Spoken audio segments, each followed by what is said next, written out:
Hartliche Liliana Seedstop Bocos Chud. Alright, let's get into it. We all know Canoe Journeys is coming around, so let's get up and make a new Datalium necklace. So we all know necklace sets are about like a minimum of $175. But with that money, we can easily go to Shipwreck Beads or like really anywhere and make 2 or 3 sets of our own. So today I should be showing you how to make a Datalium necklace. Necklaces have been a part of my life since I was in elementary. My late elementary teacher, Mr. Floyd, taught me like literally from start to finish how to make a necklace on my own, and like I really always valued that because it actually stuck with me, so that was awesome. So now I can make my own necklaces. And like when you make necklaces with other people, it's like a time to like BS with others and really just like connect with one another and share that good medicine. So with that being said, let's go. All right, the materials that you'll need are some wire, some wire cutters, some little clampers, and then in here I have some clasps, these little clamping, these hoops, and then these little clamping beads. I don't know exactly what they're called, but I just call them clamping beads. And then we got the beads here. And then of course our Datalium.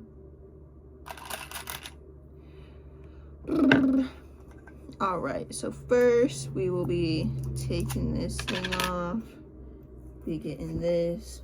I usually like to just start off with like kind of 1 arm length, which usually that's pretty long. Oops, yeah, that's really long, so I don't want it that long. So I think I'm going to do it about right here. So, oops. I like to just pinch where I like it. I'm gonna wrap it back up, and then I'm gonna grab my wire cutter, just snip it like that, and then we can just put this to the side. All right, so now that we have our wire, kind of hard to see, but we're gonna gather this. Oops, okay, just made a mess, but it's okay. This is what happens. All right, so first we're gonna grab one end, and we're gonna grab one of these little beads, these little clamping beads, loop it through. Then we're gonna grab our hoop, also loop that through, and then we're gonna grab the end. We're gonna grab the end here, and we're going to literally just loop it through. Oop, oop.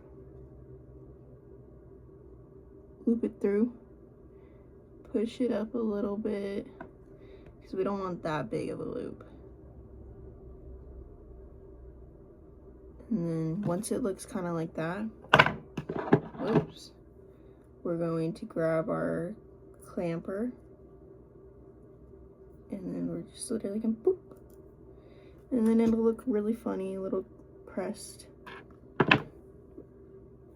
We're gonna give that a little tug there, and then with this excess, all we're gonna do is just clip it.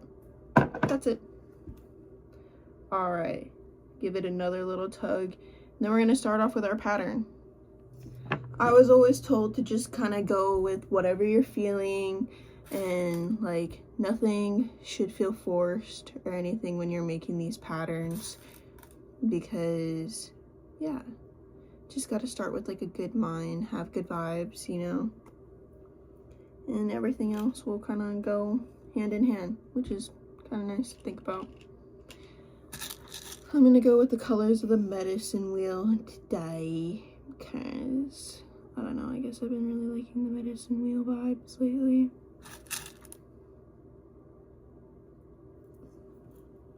Also, the earrings that I'm gonna be matching with this are they already have medicine wheel colors.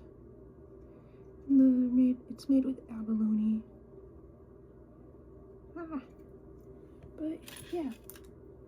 So I'm picking these colors, and then I'm gonna add 1 piece of Detalium.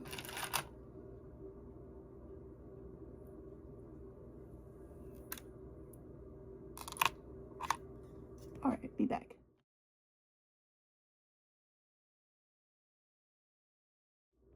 So I'm about halfway done now, but I am choosing not to add a pendant for this necklace because, as you can see, it kind of creates more of a rectangular shape, so I think it'll go nicely without a pendant. So yeah.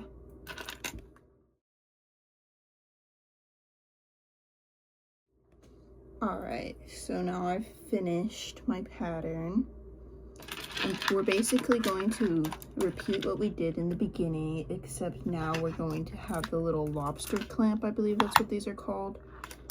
I could only find the bronze ones at the store, so that's what we're gonna go with. So again, we're gonna loop our little clamp bead through. It's kind of just pinched in between. I always leave myself a lot of wire just because I'm a little unpredictable. I'm still like relearning this whole process and everything, and I just feel more comfortable having that much wire left over.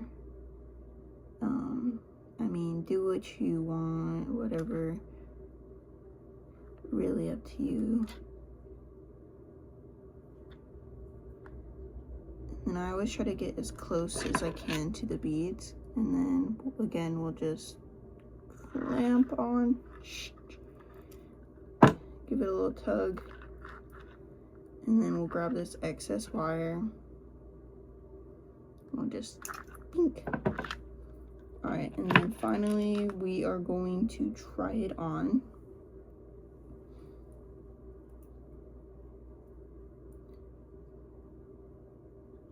Pink. All right, now that we have grabbed the wire, cut it into a bunch of, like, into a piece of our desired length, put on a little clamping bead, put on a little clasp or a little hoop, made our little pattern and all that, gave it a little tug, we can finally look and admire our work, and time for the world to see it. So are you ready to show your pretties to the world? Go show all the other tribes and families just how deadly you are. But watch out, someone might try to snag.